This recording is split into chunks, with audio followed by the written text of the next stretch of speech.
नमस्कार, मैं शंभू कुमार सिंह और आप देख रहे हैं नेशनल दस्तक। बहुजन समाज को एक बेटी मिली है जो फूलन देवी की तरह बहादुर है।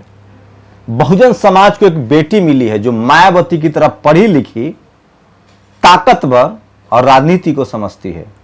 बहुजन समाज को एक बेटी मिली है जो जिस तरह से शिवाजी महाराज की मां ने ताकत दिखाई थी, जिस तरह से डॉक्टर अंबेडकर की रमाबाई ने, उनकी पत्नी ने डॉक्टर अंबेडकर का जीवन भर साथ दिया, और जिस तरह से बहुजन समाज की तमाम माओं ने, चाहे वो मानवर कांसीराम साहब की मां हो, अपनी कुर्बानी दी। एक लंबे गैप के बाद जब फूलन देवी नहीं रही, उनकी हत्या कर दी गई। जब मायावती अब उम्र के उस पड़ाव में है जहां एक उनकी उत्तराधिकारी की जरूरत है, तो क्या बहुजन समाज को एक ऐसी बेटी मिली है जो न डरती है न झुकती है। वो ऐसे हाथ तान के, और अमित शाह और मोदी, जिसको इस देश के आजाद भारत के 70 साल में सबसे क्रूर शासक कहा जा रहा है, जो जेल में डराता है लोगों को भेजकर, उसके खिलाफ मुट्ठे बांधे हुए हैं, और वो भी अपने किसी हक के लिए नहीं, वो भी अपने किसी अधिकार के लिए नहीं। एक ऐसे समय में जब जिस देश में धर्म के नाम पे नफरत बोया जा रहा है, मुसलमानों को अपनी नागरिकता सिद्ध करना था, उसने बीड़ा उठाया। नाम है उसका नताशा नरवाल। कोई आम घर की लड़की नहीं है वो। उसके पिता कृषि वैज्ञानिक थे। वो जेएनयू में पढ़ रही है। वो चाहती तो एक अपना शानदार कैरियर बना सकती है जो आगे बनने वाली है। वो आईएएस बन सकती थी, आईपीएस बन सकती थी। हम तमाम जैसे लोग जो सोचते हैं, हमारे माँ बाप, आप सोचिए कि अगर मायावती आईएएस बन गई होती, फूलन देवी आईएएस बन गई होती, तो न तो आपका सम्मान बचता, न आपको राजनीतिक हिस्सेदारी मिलती।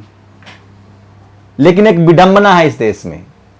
नताशा नरवाल को हम कहीं अकेला तो नहीं छोड़ रहे हैं, कहीं रोहित वेमुला के लिए मरने के बाद तो याद नहीं करेंगे, कहीं पायल तडवी की तरह मरने के बाद याद तो नहीं करेंगे। ऐसे हजारों एससी एसटी ओबीसी माइनॉरिटी की छात्राएं, छात्र, बच्चे जो मार दिए जाते हैं, उसके बाद अब हम सोशल मीडिया पर जगते हैं। क्या हम अपनी नताशा नरवाल के साथ खड़े नहीं हो सकते?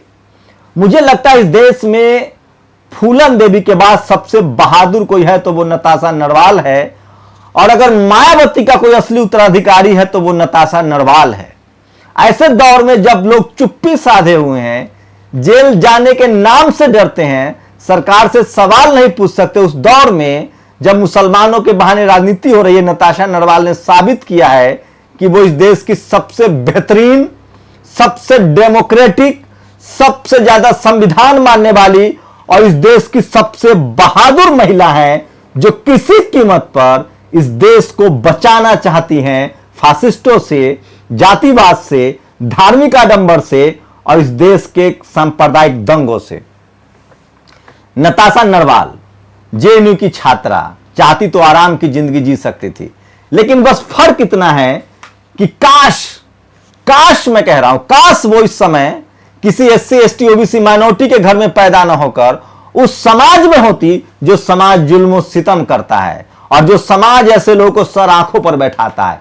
याद है आपको साध्वी प्रज्ञा, जिसको बम ब्लास्ट, आतंकवादी हमले का आरोपी बनाया गया, वो आज संसद की शोभा बढ़ा रही है क्योंकि उसके समाज ने उसके धार्मिक कर्मकांड की वजह से उसे कंधों पर बैठाया।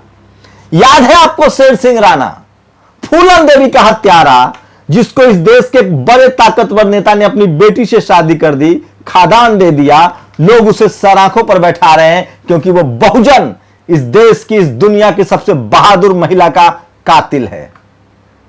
यह फर्क है एससी एसटी ओबीसी माइनॉरिटी में, और यह फर्क है उन शोषक लोगों में कि वो अपने अपराधी को भी सर आंखों पर बैठाते हैं और हम अपने बलिदानी को भी भूल जाते हैं।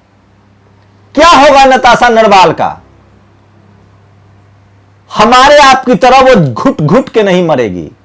वो स्वाभिमान की जिंदगी जी रही है, स्वाभिमान से जेल में है, और वो भगत सिंह, डॉक्टर अंबेडकर, फूले पेरियार, साहू जी महाराज, शिवाजी, संभाजी महाराज, रामस्वरूप वर्मा, पेरियार ललई सिंह यादव, जगदेव प्रसाद, फूलन देवी, मायावती की विरासत को आगे बढ़ा रही हैं।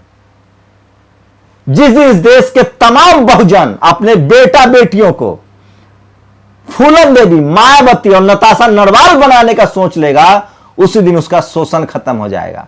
आपको क्या लगता है कि डर के छुप के आपके बच्चे आईएएस आईपीएस कलेक्टर बन जाएंगे तो बच जाएंगे? भ्रम में है आप। जाति कभी जाति नहीं है, जाति कभी पीछा नहीं छोड़ती है। अरे आईएएस पीसीएस छोड़ दो, 4 बार के मेंबर ऑफ पार्लियामेंट, अरे मुख्यमंत्री लालू यादव जेल में है, शिबू सोरेन को जेल में डाला गया। मैं फिर कह रहा हूं, जिस दिन इस देश के बहुजनों के घर में, हर एक घर में एक नताशा नरवाल पैदा होगी, एक रोहित वेमुला पैदा होगा, और अगर हम अपने आने वाली नस्लों को नताशा नरवाल, अपनी बहन बेटियों को नताशा नरवाल, अपने बेटों को, अपने भाइयों को रोहित वेमुला बना पाए, तभी हमारा जो देरी है गुलामी का, शोषण का, वो कटेगा, और तभी हम अपने ही मुल्क में सम्मान की जिंदगी जी पाएंगे। क्या आप खड़ा होंगे नताशा नरवाल के साथ? मैं पूरी जिंदगी नताशा नरवाल की तरह शान से जेल में बिताना चाहूंगा, बशर्ते कि मुर्दों की तरह। सही लिखते हैं लोग फेसबुक पर कि अगर इस देश के जिंदा लोगों ने इस सरकार से सवाल पूछा होता तो आज वो लाशें नदी में नहीं बह रही होती। लोग यहां तक कह रहे हैं कि जो नदी लाश बह रही है, जो लाश नदी में बह रही है, वो चीख चीख कर मोदी से सवाल पूछ रही है। लेकिन यहां के जिंदा लोग मरे हुए हैं। नताशा नरवाल सीए और एनआरसी की लड़ाई लड़ रही थी, उसका संगठन है उनका पिंजरा तोड़। वो चाहे वो मर्दवाद हो, चाहे वो पेट्रियार्की हो, चाहे वो जातिवाद हो, चाहे वो कास्टिज्म हो, चाहे वो धार्मिक उन्माद हो, सबके खिलाफ लड़ रही थी। और ये तस्वीर देखिए, इससे आंखें नहीं हटती है, एक से एक। किसी ने लिखा है, ऐसे दौर में नताशा नरवाल की उम्मीद है। ये ठीक है, तस्वीर उससे भी सोचिए, मनदीप पुनिया जब जेल जा रहे थे तो मुस्कुरा रहे थे, लेकिन एक बेटी, बहुजन समाज की बेटी, मुझे तो नताशा नरवाल में फूलन देवी और मायावती का वो शानदार मिलन दिख रहा है। बहुजन समाज को नताशा नरवाल के साथ खड़ा होना चाहिए और इस देश की इस बेटी के हाथ में इस देश की गद्दी सौंपनी चाहिए, क्योंकि जिसने बिना लोभ लालच के एक छात्र रहते हुए जेल जाना तय किया, समझौता नहीं किया, जिसके चेहरे पर वो चमक है, यही इस देश की विरासत को आगे बढ़ा सकती है, यही इस देश के लोग साथ इंसाफ दिला सकती है, और यही बेटी इस देश को मजबूत बना सकती है। बस फर्क इतना है कि बहुजन समाज सोया हुआ है। मैं फिर तमाम उन बहुजनों से कहता हूं, अब भी वक्त है। अगर इस बेटी के साथ खड़े नहीं हुए तो तुम्हारी आने वाली नस्लें बेमौत मारी जाएंगी, चाहे वो पायल तडवी हो, चाहे वो रोहित वेमुला हो, हजारों गौतम हो, कितने नाम गिनाओ। जिस दिन हमने अपने बच्चों को, पायल तडवी को, रोहित वेमुला को नताशा नरवाल की तरह मजबूत बना दे, सोचिए हरियाणा जैसे राज्य से, जहां सबसे ज्यादा भ्रूण हत्या है, जहां सबसे ज्यादा पेट्रियार्की है, वहां से आती है नताशा नरवाल। पिता इनके कृषि वैज्ञानिक थे। उन्होंने इंटरव्यू में कहा था कि मुझे अपनी बेटी पर फक्र है, मुझे नहीं पता मैं मिल पाऊंगा कि नहीं मिल पाऊंगा। कोरोना ने उनको हम लोगों से छीन लिया। नताशा को जमानत मिली थी अपने पिता के अंतिम संस्कार के लिए, परिनिर्वाण के बाद, और उसके बाद नताशा ने तिहाड़ जेल में फिर से सरेंडर किया है। और ये तस्वीर देखिए, अगर हमने नताशा नरवाल के साथ खड़े नहीं हुए, हमने अगली बार इनको संसद नहीं भेजा, विधानसभा नहीं भेजा, तो ये हमारी नस्लें ऐसे ही मारी जाती रहेंगी। मैं फिर कह रहा हूं, ये वीडियो बहुत जरूरी है, बहुत अहम है।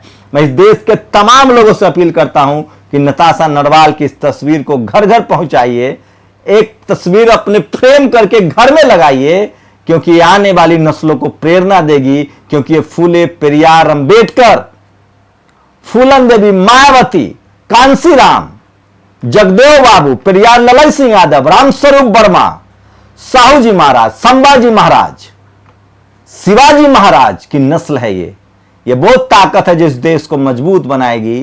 ये वो तस्वीर है जो इस देश की उन तमाम महिलाओं को जो पेट्रियार्की और कर्मकांड में लिप्त है, उनको भी आजादी दिलाएगी। ये तस्वीर है धार्मिक उन्माद को खत्म करने की, ये तस्वीर है जातिवाद के खत्म करने की, ये तस्वीर है सत्ता के से दो दो हाथ करने की, जो इस देश में पुलिस के बल पर, बंदूक के बल पर फासिज्म ला रहे हैं और बाबा साहब का संविधान खत्म करना चाह रहे हैं। इस तस्वीर पर आप लोग की क्या प्रतिक्रिया, अपनी प्रतिक्रिया जरूर दीजिए। शुक्रिया। नेशनल दस्तक की आपसे गुजारिश है कि अगर इसको बचाना चाहते हैं तो नेशनल दस्तक को सब्सक्राइब करने के लिए रेड कलर के सब्सक्राइब बटन को दबाएं, फिर बेल आइकन की घंटी दबाएं। नेशनल दस्तक को बचाने के लिए बहुत जरूरी है कि हर खबर को शेयर करें, लाइक करें, कमेंट जरूर करें।